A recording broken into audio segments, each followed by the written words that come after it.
Benvenuti al Teatro Comunale di Ferrara, che dal 1798 non smette di incantare per alcune caratteristiche architettoniche e decorative che lo rendono tra i palcoscenici più belli d'Italia. 5 ordini di palco, senza un palco reale, danno un'idea di continuità architettonica impressionante. E su questo teatro lavorò l'architetto Antonio Foschini, che dà il nome alla splendida rotonda fuori dal teatro, ma anche Giuseppe Piermarini, la firma del Teatro La Scala di Milano.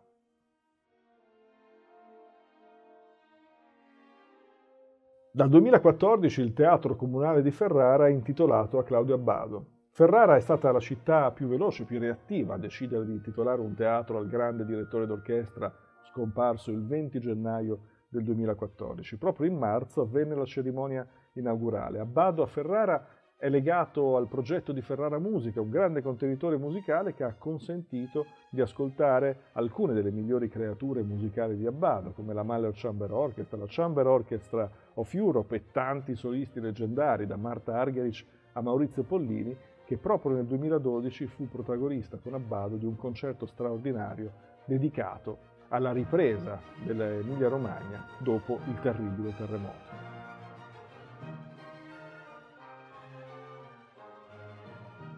Claudio Abbado era molto legato al flauto magico e infatti lo diresse anche al Teatro Comunale di Ferrara, che ovviamente non portava ancora il suo nome.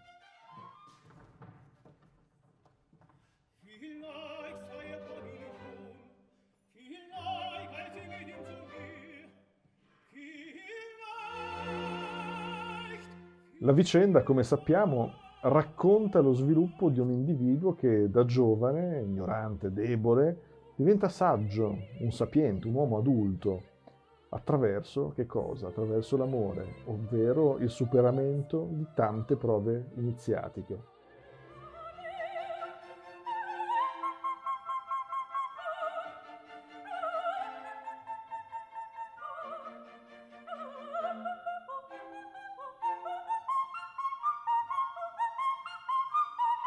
Durante questo percorso formativo, il giudizio di Tamino sui due regni nemici si capovolge. Il bene, che inizialmente era identificato con il regno lunare della regina della notte, finirà per essere identificato con il regno solare di Sarastro, che prima però era stato giudicato come malvagio.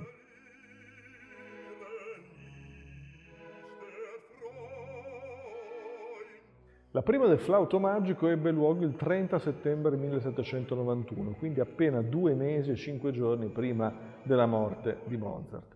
Il fatto di essere così vicino al Requiem e alla morte del compositore ci ha sempre consegnato un'immagine un po' maledetta di quest'opera. In realtà Mozart non sapeva assolutamente di essere destinato a morire da lì a poco. Lo dimostra l'entusiasmo con cui si butta in questa impresa e anche il successo che gli arride dopo le prime rappresentazioni viennesi.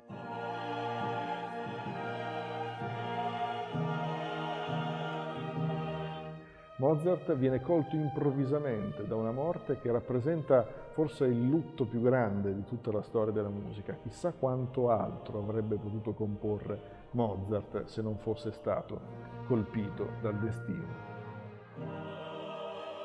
Nell'ascoltare il flauto magico dobbiamo quindi toglierci di dosso l'immagine di un Mozart genio, ribelle, incapace di mantenere rapporti sociali accettabili, semplicemente baciato dagli dèi. Mozart invece era un uomo del suo tempo, un grande intellettuale nella cui biblioteca si potevano trovare testi importantissimi di filosofi socialisti, protosocialisti, femministi, antischiavisti.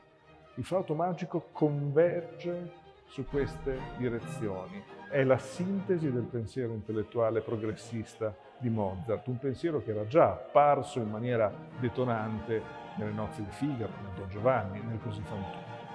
Mozart, insomma, nei suoi 13.000 giorni che ha passato sulla Terra, ha dimostrato di essere non soltanto un genio della musica, ma anche un grande intellettuale.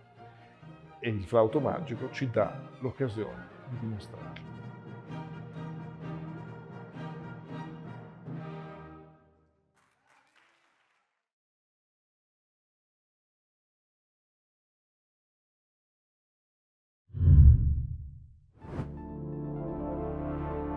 Opera Streaming. In the Heart of Opera.